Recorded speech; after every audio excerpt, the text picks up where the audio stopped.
Hello दोस्तों, आजकल एक शब्द बहुत कॉमन हो गया है, अंधभक्त। लेकिन क्या आपने कभी सोचा है कि ये अंधभक्ति असलियत में होती क्या है?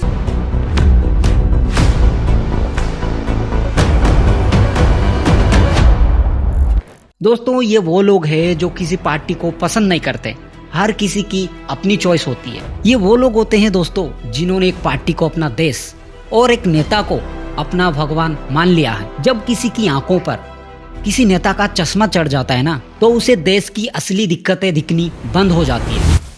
आज इस वीडियो में हम बात करेंगे उस माइंडसेट की जो हमें सवाल पूछने से रोकता है। हम बात करेंगे कि कैसे इमोशन और प्रोपागेंडा का एक ऐसे कॉकटेल बनाया गया है जो हमें एक दूसरे के खिलाफ खड़ा कर दिया है। आपने कभी नोटिस किया है, जब भी आप आज की सरकार को सवाल पूछते हो, चाहे वो अनएम्प्लॉयमेंट को लेकर हो, चाहे वो बढ़ती महंगाई को लेकर हो या हेल्थ केयर को लेकर क्यों ना हो, तो उसका सीधा जवाब नहीं मिलता। उल्टा आपसे एक सवाल पूछा जाता है, तो क्या तुम कांग्रेसी हो? या फिर वही पुराना डायलॉग, 70 साल में क्या हुआ, या फिर 2014 से पहले क्या हाल था। भाई, 2014 से पहले जो था उसके लिए तब की सरकार को बदल दिया गया, लेकिन आज की प्रॉब्लम की हाल तो आज की सरकार ही देगी ना। अगर आप दुकान से नया फोन लेते हो और वो खराब निकल जाता है, तो आप दुकानदार से सवाल पूछते हो या ये बोलते हो कि पिछले साल वाले फोन से तो बेहतर है। अंधभक्त की पहली निशानी यही है। लोग सवाल पूछा भूलकर सवाल पूछने वाले को ही गुनहगार मानने लगते हैं। अब आते हैं असली फैक्ट्स पर। आपके पास 100% प्रूफ हो, सरकारी डाटा हो या न्यूज रिपोर्ट्स ही क्यों ना हो, लेकिन अंधभक्तों के सामने ये फेल है। क्यों?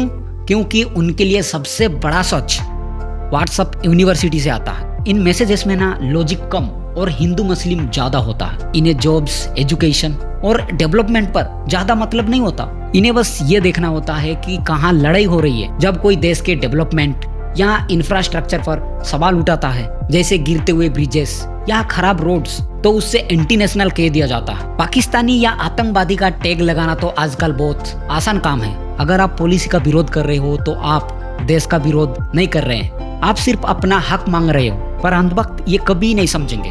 दोस्तों, आजकल हमारे देश में जो कुछ भी चल रहा है ना, ये सब रैंडम नहीं हो रहा है। ये एक सोची समझी पुपेट मास्टर की स्ट्रैटेजी है। इसमें हमारे इमोशंस को ट्रिगर किया जाता है। हमें बताया जाता है कि देश खतरे में है, धर्म खतरे में है, और हम इस इमोशंस में बहकर ये भूल जाते हैं कि हमारे असली खतरा एजुकेशन और हेल्थ केयर के गिरते लेवल से है। जब तक हम सवाल नहीं पूछेंगे, तब तक हमें ऐसे ही प्रोपेगेंडा के जाल में फंसाया जाएगा। दोस्तों, रियलिटी ये है कि नेता आते जाते रहेंगे, लेकिन अगर सिस्टम खराब हो गया तो उसका नुकसान हमें और आने वाली जनरेशन को भुगतना पड़ेगा। दोस्तों, एंडिंग में बस इतना ही कहूंगा कि देशभक्त का मतलब ये नहीं है कि सरकार का हर बात आंख बंद करके मान लो। देशभक्ति का मतलब होता है कि अपने देश को इतना प्यार करना कि उसकी गलतियां पर सवाल उठा सको ताकि बेहतर बन सके।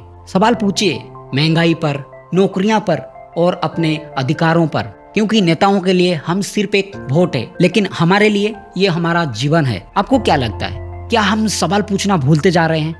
अपना ओपिनियन कमेंट में जरूर कमेंट करके जाना। और अगर ये वीडियो सही लगा तो इससे शेयर कीजिए, शायद किसी की आंखों से पट्टी हट जाए। फिर मिलते हैं नेक्स्ट वीडियो में नए टॉपिक के साथ। तब तक के लिए जय हिंद।